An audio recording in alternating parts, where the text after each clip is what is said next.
तो नमस्कार दोस्तों आज है डेट 17 अगस्त। आज की डेट दोस्तों भारत के बैंकिंग हिस्ट्री में अमर होने वाली है। तो सर ऐसा क्या है कि ये जो 17 अगस्त को ऐसा क्या हुआ है जो ये इतिहास में अमर हो जाएगी। दोस्तों आज जो रिजर्व बैंक ऑफ इंडिया ने एक public tech platform for frictionless credit, ये यहाँ देखिए आप, public tech platform for frictionless credit launch किया है दोस्तों। तो सर इसमें ऐसे क्या बड़ी बात होगी दोस्तों, जिस प्रकार से यूपीआई ने जिस प्रकार से यूपीआई ने पेमेंट सिस्टम के लिए एक क्रांतिकारी कदम उठाया साबित हुआ, उसी प्रकार से दोस्तों ये जो प्लेटफॉर्म है पब्लिक टेक प्लेटफॉर्म, ये भारत में लेंडिंग के लिए, उधार देने के लिए, क्रेडिट के लिए, लोन के लिए, लेंडिंग के दो क्रेडिट के दो, उसके लिए एक गेम चेंजर साबित होगा। पूरे इसकी वजह से पूरी बैंकिंग सिस्टम ही चेंज हो जाएगी। तो सर ऐसा क्या है इसमें जो इतना बड़ा बदलाव होगा, तो दोस्तों उसी के बारे में हम डिटेल में डिस्कस करेंगे। सबसे पहले आप इकोनॉमिक टाइम्स की न्यूज पढ़िए। RBI to launch pilot project on public tech platform PTPFC करके public tech platform for frictionless credit, soon you will get loan मिनटों में। तो इसकी वजह से दोस्तों मिनटों में लोन लेना आसान हो जाएगा, मिनट में लोन मिलेगा, 10 मिनट में, 20 मिनट में, 15 मिनट में लोन मिलना आसान हो जाएगा। तो इस पूरी गेम को हम दोस्तों डिटेल में समझेंगे।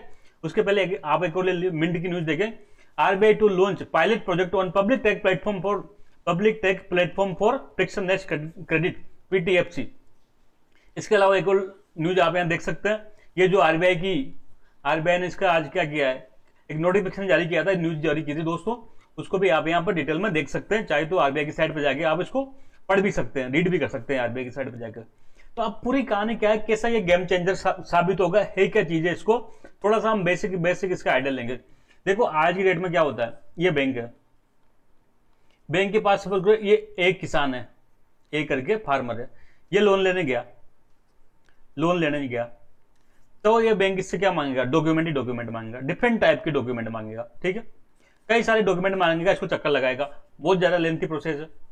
क्या है प्रोसेस, बहुत ज्यादा लेंथी है, बहुत ज्यादा डॉक्यूमेंट मांगते हैं, एक भी डॉक्यूमेंट नहीं होते, आपको क्या कर देते हैं, आपका फॉर्म रिजेक्ट कर देते हैं, फर्स्ट टाइम में तो लोन देते नहीं, टाइम लगाते हैं बहुत सारा। तो ये प्रोसेस बहुत लेंथी है दोस्तों, और डॉक्यूमेंट बहुत ज्यादा मांगे जाते हैं। साथ में ये ऑफलाइन में क्या होता है, आपको 10 बार बुलाया बैंक में तो बार बार बैंक में जाना पड़ेगा, चक्कर लगाने पड़ेंगे। तो इससे क्या होगा, इससे जो ये फार्मर है एंड में हताश होकर बैंक के चक्कर लगाना बंद कर देगा, ब्रांच के पास जाना बंद कर देगा, और लोन की मुझे तो लोन नहीं चाहिए, ऐसा हम कई बार देखते हैं, कई ऑफिस के हम बार बार देख के खाते हैं, तो एंड में क्या होता है, हम वो काम छोड़ ही देते हैं। तो ये सब इतना मुश्किल काम था दोस्तों लोन लेने का, लेकिन अब दोस्तों जो ये प्लेटफॉर्म लेके आया उससे लोन लेना इतना आसान हो जाएगा कि आप सोच भी नहीं सकते। तो कैसे होगा, तो बेसिकली आरबीआई के अंडर में एक संस्था है, रिजर्व बैंक इनोवेशन हब, ये आरबीआई की सब्सिडरी संस्था है, कोई अलग से नहीं है दोस्तों। Reserve bank innovation hub RBI, Bengaluru में इसका ऑफिस है। कहा है, बेंगलुरु में। इसका बेसिक काम ही क्या होता है, इसका बेसिक काम होता है बैंकिंग सेक्टर में नए नए इनोवेशन को प्रमोट करना और उसको बढ़ावा देना।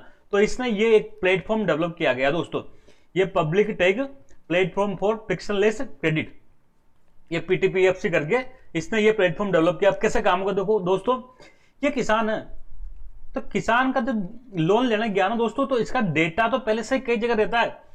ये तो आप मानोगे बैंक में जब भी हम लोग लेने जाते हैं तो डेटा चाहिए, कुछ इंफॉर्मेशन चाहिए, कुछ डॉक्यूमेंट चाहिए, लेकिन क्या आप यकीन करोगे कि ये डॉक्यूमेंट पहले से गवर्नमेंट के पास रहता है। जैसे कि सपोज करो स्टेट गवर्नमेंट है, स्टेट गवर्नमेंट के पास लैंड रिकॉर्ड पहले से ही है, किसान के पास क्या है, बेचारे के पास में, इसके पास तो ये तो इसी से लेके आएगा।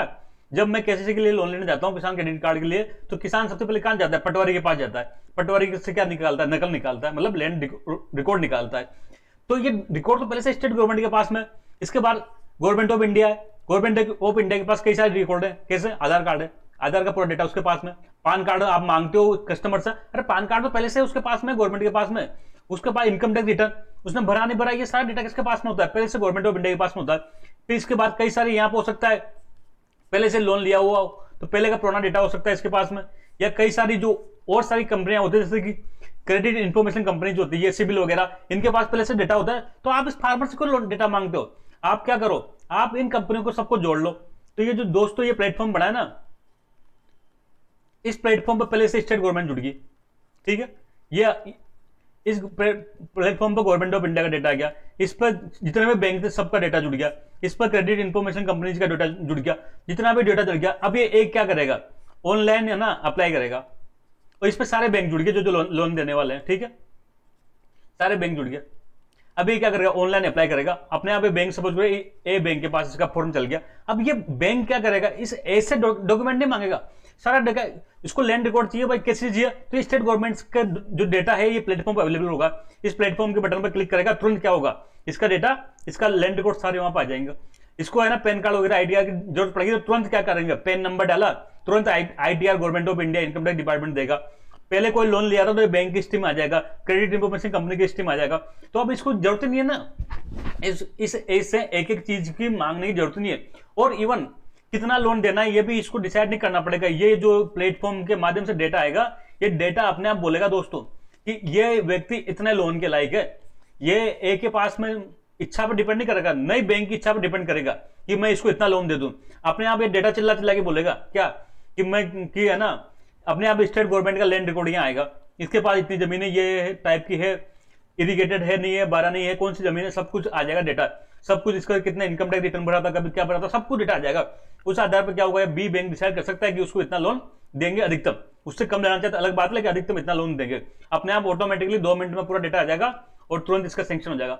न कहीं बैंक में जाना, न किसी बैंक में जाना, न कुछ करना, केवल सारा काम ऑनलाइन होगा, एंड टू एंड डिजिटलाइजेशन होगा दोस्तों, एंड टू एंड डिजिटल काम हो जाएगा। तो अब आप समझे ये पीटीपीएफसी कितना बड़ा क्रांतिकारी कदम लेने वाला है, किसी को भी नहीं जाना वहां पे। अभी दोस्तों ये फिलहाल है ना एक पायलट प्रोजेक्ट के रूप में स्टार्ट किया गया, सब पे लॉन्च नहीं किया गया, अभी ये चुनिंदा जगह पे लॉन्च किया गया। जैसे कि किसान क्रेडिट कार्ड कितने तक, 1.6 लाख 1.6 लाख तक, अगर 1,60,000 तक का किसान क्रेडिट कार्ड लोन ले रहा है तो भी ये प्रोजेक्ट में आएगा। एमएसएमई लोन ले सकते हैं, हाउसिंग लोन, पर्सनल लोन, ये 4-5 लोन की कैटेगरी के लिए ये पायलट प्रोजेक्ट लॉन्च किया गया है। अभी धीरे धीरे ये डेवलपमेंट होना है, ये तो बस शुरुआत है, आप देखते जाइए। एक दिन आने वाले 2-4-5 साल बाद आप मेरी बात याद रखना, आप आज की डेट में आपको ये बहुत छोटी बात लग रही होगी, ये दोस्तों ये छोटी बात नहीं है। जिस प्रकार से यूपीआई ने डिजिटल पेमेंट में क्रांति लाई थी, उसी प्रकार से दोस्तों ये प्लेटफॉर्म जो लेंडिंग सिस्टम है भारत में, क्रेडिट सिस्टम है, उसमें एक आमूलचूल परिवर्तन लेके आएगा।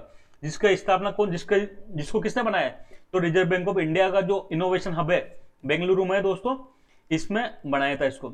अब इसका हिस्टोरिकल थोड़ा बैकग्राउंड देखेंगे, ये एकदम से क्रांतिकारी कदम नहीं हुआ। सबसे पहले दोस्तों सितंबर 2022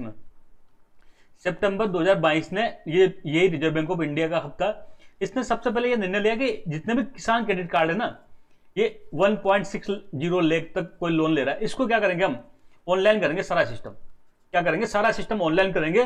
कुछ स्टेट में जैसे एमपी में, तमिलनाडु में ये ऑनलाइन डिजिटल का करने के लिए पायलट प्रोजेक्ट चलाया था। इसमें जितना भी किसानों को लोन मिल रहा है ना, वो सब ऑनलाइन मिलेगा, आप वहां क्लिक करो। इसी प्रकार से जितने भी स्टेट गवर्नमेंट थी सबसे लैंड रिकॉर्ड लिए, यहाँ पर सारा लैंड रिकॉर्ड क्या कर दिया, ये बैंक के सिस्टम में जोड़ दिया।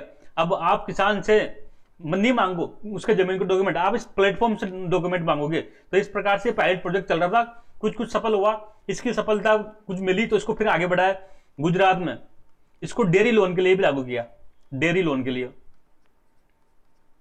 तो डेयरी लोन का मैं कंसेप्ट समझाऊं। सपोज करो ये एक किसान है, इसके डेयरी का काम करना चाहता है, इसके पास क्या है, पशु है, ठीक है। अभी ये क्या कर रहा है, ये पशु दूध किसको बेच रहा है, दूध आपको पता है कोऑपरेटिव कंपनियां होती है कई सारी, जैसे गुजरात में अमूल को बेच रहा है। अब सपोज करो ये इसको बदले में पैसा दे रहा है, तो अभी इस अमूल के पास रिकॉर्ड है नहीं है, इस अमूल के पास सारा रिकॉर्ड है कि ये मुझे 10 साल से दूध बेच रहा है, डेली इतना बेच रहा है, मैंने इतने का पेमेंट कर दिया। अब सपोज करो ये इस बैंक के पास लोन लेने गया, बैंक के पास में, तो बैंक इसे ऐसा डेटा नहीं मांगे, बैंक क्या करे, इसे अमूल से डेटा मांगे भाई ये। तो अब अमूल बैंक को बताएगा कि हाँ ये आदमी 10 साल से मुझे दूध बेच रहा है, मैंने अपने इतना 10 लाख का इसको पेमेंट कर दिया।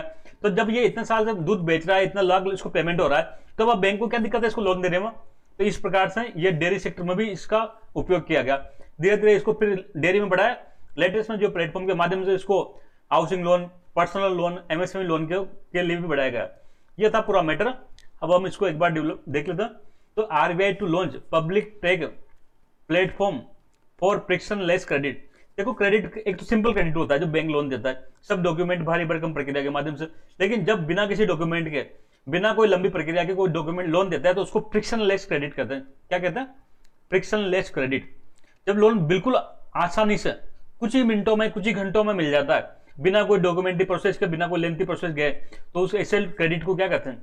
ऐसे क्रेडिट को फ्रिक्शनलेस क्रेडिट करते हैं, फ्रिक्शनलेस क्रेडिट। तो ये सिस्टम डेवलप किया था reserve bank of innovation hub ने। ये आप देख सकते हैं, develop by reserve bank innovation hub. इसका ध्यान रखना दोस्तों, एग्जाम में पूछा जा सकता है। आरबीआई कहां पर है? तो ये बेंगलुरु में है, आरबीआई की सब्सिडरी है। यहाँ पर जितने बैंकिंग सेक्टर के इनोवेशन के काम यहीं पे होते हैं। अब इसमें ऑब्जेक्टिव क्या है? जो बैंक एनबीएफसी द्वारा जो लोन दिया जाता है उसकी वर्तमान में प्रोसेस बहुत लेंथी है, टाइम कंज्यूमिंग है, इसमें बहुत टाइम लगता है, परेशानी होती है, धक्के खाते हैं। तो इसको क्या करना चाहिए? इजी बनाना चाहिए, मिनटों में लोन सेंक्शन हो जाना चाहिए। इसके लिए आरबीआई ने यह कदम उठाया है। अब ये देख सकते हैं भाई, जब बैंक लोन देता है, बैंक क्रेडिट देता है, तो उसको क्रेडिट देने के लिए कुछ डेटा चाहिए। अब ये हमने देखा कि डेटा पहले से ही अवेलेबल है।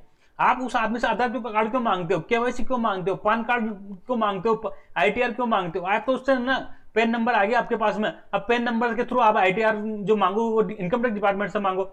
आपको आधार में ई-केवाईसी करना है तो आधार नंबर ले लो, बाकी पूरा डेटा आधार यूआईडी कार्ड से लो। और स्टेट गवर्नमेंट से लैंड रिकॉर्ड क्यों लेते हो? उसका केवल नाम ले लो, बाकी उस नाम के आधार पर सारा लैंड रिकॉर्ड स्टेट गवर्नमेंट देगी। तो सब कुछ देख लो, ये सेंट्रल गवर्नमेंट आ जाएगी, स्टेट गवर्नमेंट आ जाएगा, जितने भी अकाउंट एग्रीगेटर होते हैं आ जाएगा, क्रेडिट इन्फॉर्मेशन कंपनी आ जाती है, सब कुछ इस पे प्लेटफॉर्म पे आ जाएंगे। सारा डेटा अपना इस पे अपलोड कर देंगे। अब जिस भी बैंक को चाहिए, ये बैंक क्या करेगा? एक क्लिक करेगा, सारा डेटा अपने पास ले लेगा। तो व्हाट इज पीटीपीएफसी?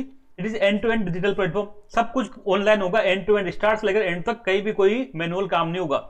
ये ओपन आर्किटेक्चर दोस्तों, एक तरह से ये क्या है? ओपन एप्लीकेशन प्रोग्रामिंग इंटरफेस है। ये मैं समझा देता हूं आपको दोस्तों, यूपीआई की तरफ होता है। जैसे एनपीसीआई ने क्या किया, एक बार यूपीआई सिस्टम डेवलप कर दिया, अभी इसको ओपन रख दिया। ओपन का मतलब होता है कोई भी आदमी उसका इस्तेमाल कर सकता है। अब इस यूपीआई के माध्यम से हर बैंक ने अपनी ऐप बना ली, फोन पे वाले ने फोन पे बना ली, गूगल ने इसको गूगल पे बना ली। ऐसे दोस्तों ये एक ओपन प्लेटफॉर्म होगा, जो भी बैंक है ना इस प्लेटफॉर्म के माध्यम से अपने अपने ऐप बना के काम कर सकेगा। स्टार्टिंग में मैंने बताया था KCC loan up to 1.60 lakh तक, ये अभी स्टार्टिंग फेज में है। डेयरी लोन इसमें शामिल होंगे, एमएसएमई लोन शामिल होंगे, होम लोन शामिल होंगे, पर्सनल लोन शामिल होंगे। पहला बैंक बन गया आज 17 अगस्त को दोस्तों इस एक्सिस बैंक ने कुछ 2 प्रोडक्ट लॉन्च भी कर दिए। तो ये फर्स्ट बैंक कौन बना जो इस प्लेटफॉर्म पे आया दोस्तों? वो है एक्सिस बैंक। हिस्टोरिकल बैकग्राउंड मैंने बता दिया। सितंबर 2022 में आरबीआई ने एक पायलट प्रोजेक्ट लॉन्च किया था, जितने भी केसीसी है ना उनको डिजिटल करने का, डिजिटलाइजेशन ऑफ केसीसी, ताकि सारे जो केसीसी लोन है वो ऑनलाइन दिया जा सके। तो मध्य प्रदेश और तमिलनाडु में इसको कुछ डिस्ट्रिक्ट में चलाया था, वहां के जो कुछ परिणाम आए, फिर बाद में इसको कहां बढ़ाया? डेयरी सेक्टर के लिए बढ़ाया गुजरात में। फिर इसको जो नेक्स्ट स्टेप में ये आज कदम उठाया। धीरे धीरे और डेवलपमेंट होगा, और सारे सेक्टर इसमें जुड़ेंगे, कई और संस्थाएं आएगी, कई सारे और सेक्टर्स में लोन के, उसको भी इसमें शामिल करना पड़ेगा। आने वाले 2 से 5 साल में देखेंगे आप, इसमें बहुत भारी डेवलपमेंट होगा। और कहीं ना कहीं ये भविष्य में क्रेडिट के क्षेत्र में, उधारी के क्षेत्र में यूपीआई जैसा बन जाएगा। जिस प्रकार से पेमेंट के सेक्टर में यूपीआई ने क्रांतिकारी कदम उठाया, उसी प्रकार से क्रेडिट के सेक्टर में दोस्तों ये प्लेटफॉर्म उतना ही क्रांतिकारी कदम साबित होगा। जल्द मिलेंगे, तब तक के लिए थैंक यू, जय हिंद।